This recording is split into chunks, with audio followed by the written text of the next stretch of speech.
We continue this evening with another great program. This one is based in Palm Springs. Welcome, Sharon Gill from Oasis Compassion. Nice to meet you. Nice to meet you too. And Mia Fox. Nice to meet you. Nice to meet you. So it's Oasis Compassion, and it was really your kind of dream that came to reality. Tell us about Oasis. Okay.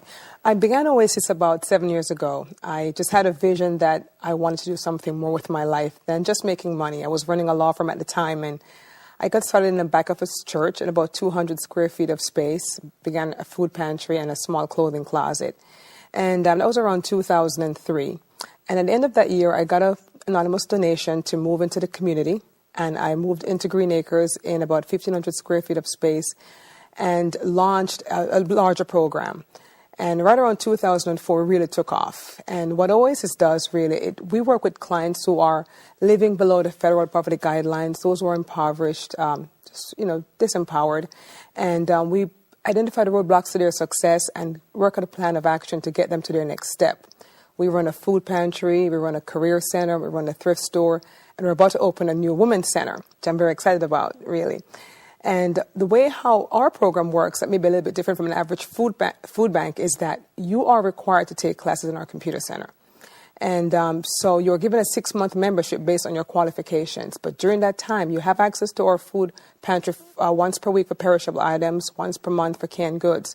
But you also have to be enrolled in classes at our center, whether it's a computer class or it's a job counseling, one-on-one with a job counselor, or a budget class, or a workshop, there's many things offered.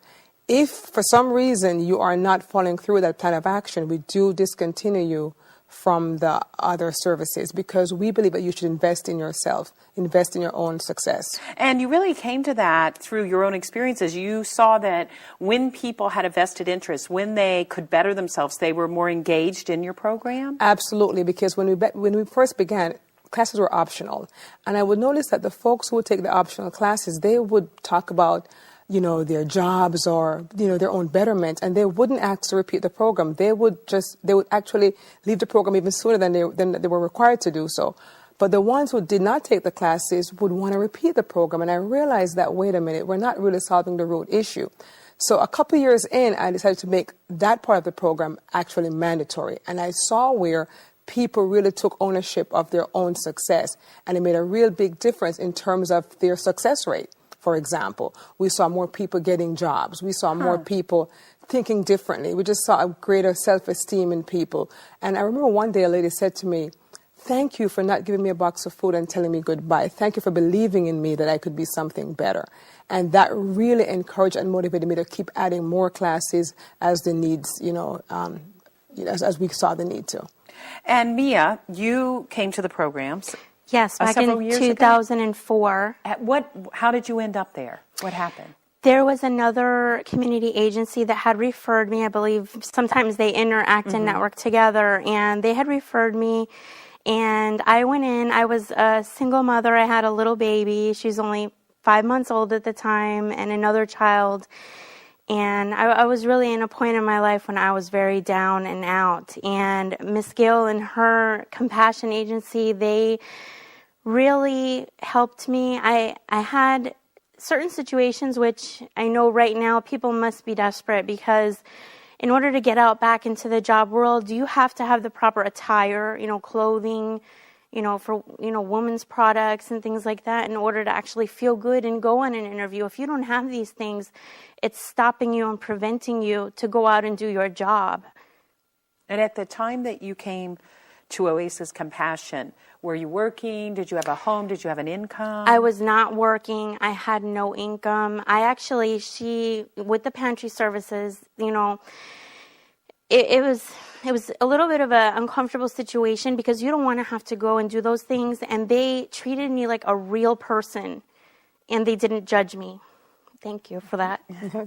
And so it was mandatory at that time to take classes. Were you under that? Or you? At the time, she had not. She had just started the computer program, which is so ironic, because when I got my job, which I'm still at the same job and I'm doing very well there. Congratulations. I started with no, I was, of course, able to do the job and I was intelligent, but I didn't have the computer skills. Okay. And she just did like an introduction to computer skills, which now, forget it. People come to me with questions. Oh, really? Yes, all the time. And it just took a little bit of, just introducing me, and everything else was, pretty much it will come naturally. I think I was afraid because I wasn't informed. I never used a computer, and it was very successful. And I'm sure your classes are really helping a lot of people.